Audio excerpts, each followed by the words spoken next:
Hi, friends. Good afternoon. Rabbi Jenny Solomon in Raleigh, North Carolina, at Beth Meyer Synagogue.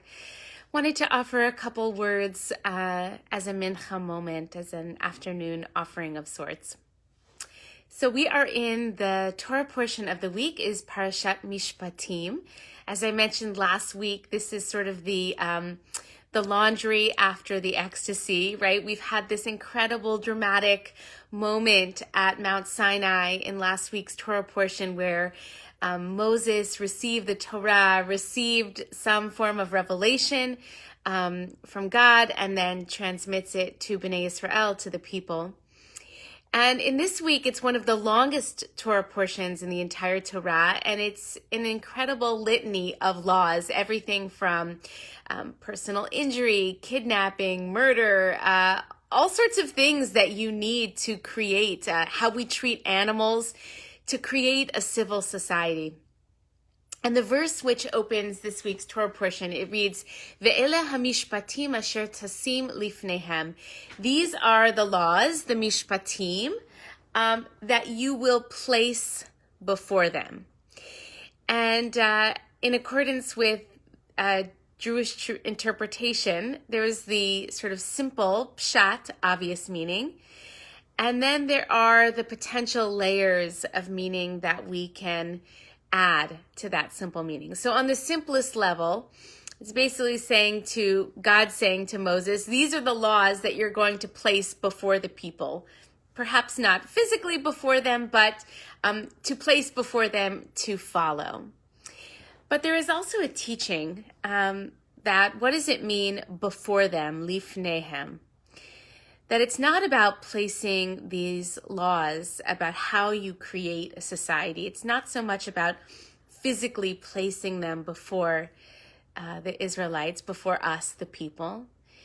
It's about putting these laws, which are featured in this week's Torah portion, laws that really have to do with relationships between people in society, placing those laws even before the laws having to do between people and God.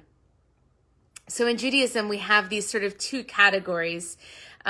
They're somewhat falsely delineated as two. They're of course one and the same, but it's important, I think, philosophically to think about them. There are mitzvot ben adam lechavero. So these are commandments, obligations that we have between people. And mitzvot ben adam lemakom, obligations, behaviors, commandments that exist relationally between people and the divine. And what I really appreciate about this particular interpretation of lifnehem, before them, is to remember that how we treat one another, in some ways, is, you could say on the one hand, even more important than how we treat the divine, or you might say is inextricably connected to how we interface, how we connect, how we relate to the divine. But this idea of prioritizing the way we connect with one another, the way we behave with one another, the kind of society that we create that's oriented towards justice and equality, that is even more important than the sacrifices, now our prayers, than some of the other ritual mitzvot that are really more an expression of our own relationship with the divine. So I want to suggest also that it's about how we relate to ourselves.